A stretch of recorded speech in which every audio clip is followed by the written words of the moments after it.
Good evening and welcome back to another episode of The Longing, where today we are going to be continuing to read Dream Days by Kenneth Grahame. So, let's get going.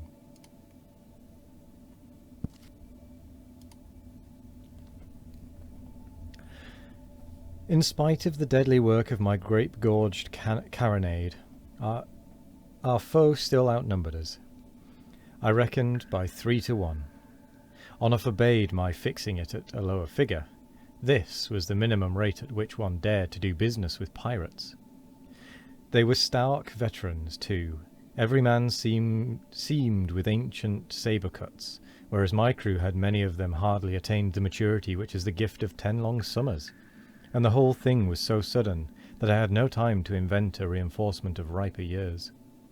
It was not surprising, therefore, that my dauntless boarding party, axe in hand and cutlass between teeth, fought their way to the pirate's deck, only to be repulsed again and yet again, and that our planks were soon slippery with our own ungrudged and inexhaustible blood. At this critical point in the conflict, the boatswain, grasping me by the arm, drew my attention to the magnificent British man-of-war, just hove to in the in the offing, while the signalman, his glass at his eye, reported that she was inquiring whether we wanted any assistance, or preferred to go through with the little job ourselves. This veiled attempt to share our laurels with us, courteously as it was worded, put me on my mettle. Wiping the blood out of my eyes, I ordered the signalman to reply instantly, with a half-dozen or so of flags that he had at his disposal, that much as we appreciated the valour of the regular service, and the delicacy of spirit that animated its commanders, still this was an orthodox case of the young gentleman adventurer versus the unshaved pirate, and Her Majesty's Marine had nothing to do but to form the usual admiring and applauding background. Then, rallying round me the remnant of my faithful crew, I selected a fresh cutlass — I had worn out 3 already — and plunged once more into the pleasing carnage. The result was not long doubtful. Indeed, I could not allow it to be, as I was already getting somewhat bored with the pirate business, and was wanting to get on to something more southern and sensuous. All serious resistance came to an end as soon as I had reached the quarter-deck and cut down the pirate chief, a fine black-bearded fellow in his way, but hardly up to date in his parry and thrust business.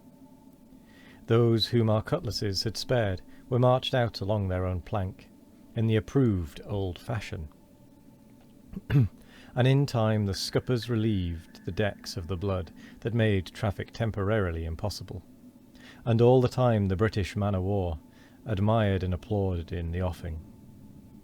As soon as we had got through with the necessary throat-cutting and swabbing up, all hands set to work to discover treasure, and soon the deck shone bravely with ingots and Mexican dollars and church plate.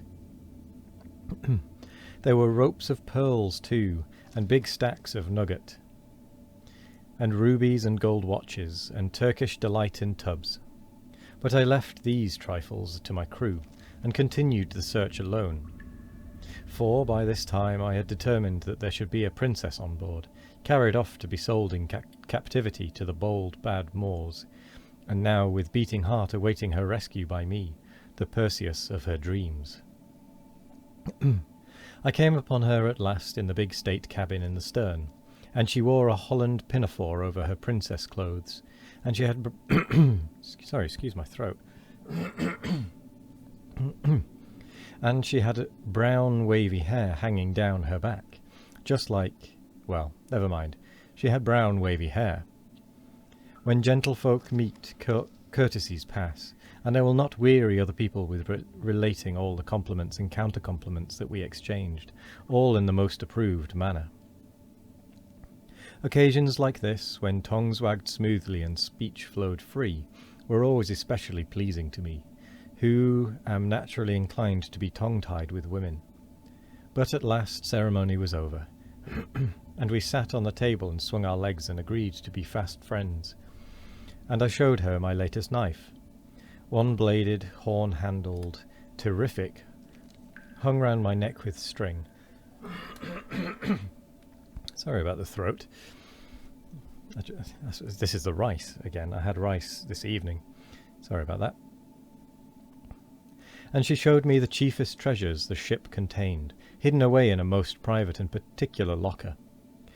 A musical box with a glass top that let you see the works, and a railway train with real lines and a real tunnel, and a tin ironclad that followed a magnet, and was ever so much handier in many respects than the real full-sized thing that still lay and applauded in the offing.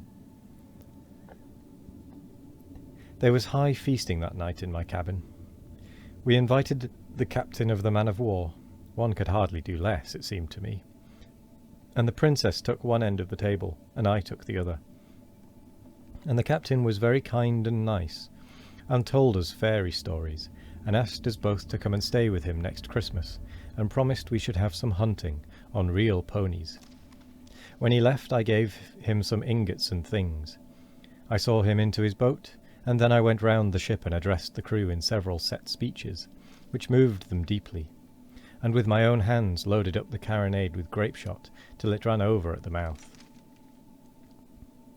With this done, I retired into the cabin with the princess, and locked the door. And first we started the musical box, taking turns to wind it up, and then we made toffee in the cabin stove, and then we ran the train round and round the room, and through the tunnel, and lastly we swam the tin ironclad in the bath with the soap dish for a pirate. Next morning the air was rich with spices. Porpoises rolled and gamboled round the bows, and the South Sea Islands lay full in view. They were the real South Sea Islands, of course, not the badly furnished journeyman islands that are to be perceived on the map. As for the pirate brigantine and the man-of-war, I don't really know what became of them. They had played their part very well for the time, but I wasn't going to bother to account for them, so I just let them evaporate quietly. The islands provided plenty of fresh occupation, for here were little bays of silvery sand, dotted with land crabs, groves of palm trees wherein monkeys frisked and pelted each other with coconuts,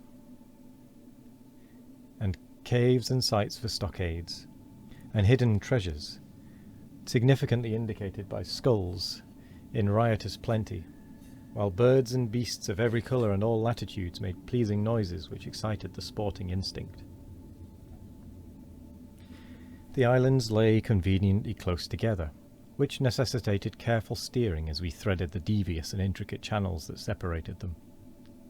Of course, no one else could be trusted at the wheel, so it is not surprising that for some time I quite forgot that there was such a thing as a princess on board. This is too much the masculine way, whenever there's any real business doing. However, I remembered her as soon as the anchor was dropped, and I went below and consoled her, and we had breakfast together, and she was allowed to pour out, which quite made up for everything. When breakfast was over, we ordered out the captain's gig, and rowed all about the islands, and paddled and explored, and hunted bisons and beetles and butterflies, and found everything we wanted. And I gave her pink shells and tortoises, and great milky pearls and little green lizards. And she gave me guinea pigs and coral to make into waistcoat buttons, and tame sea otters, and a real pirate's powder horn. It was a prolific day, and a long-lasting one, and weary were we with all our hunting and our getting and our gathering, when at last we clambered into the captain's gig, and rowed back to a late tea. The following day my conscience rose up and accused me. This was not what I had come out to do. These triflings with pearls and parakeets, these alfresco luncheons of yams and bananas, there was no making of history about them. I resolved that without further dallying I would turn to and capture the French frigate, according to the original programme. So we upped anchor with the morning tide, and set all sail for San Salvador. And with that we come to the end of the episode, it seems. And I must say, I must apologise for all the throat clearing that there has been in this particular one. But anyway, thank you very much for joining me today. I hope you all have a wonderful morning, evening, afternoon or night. No matter what time of day it is, I hope you all have a wonderful one of it. And as always, we will be back tomorrow for more of The Longing. Goodbye.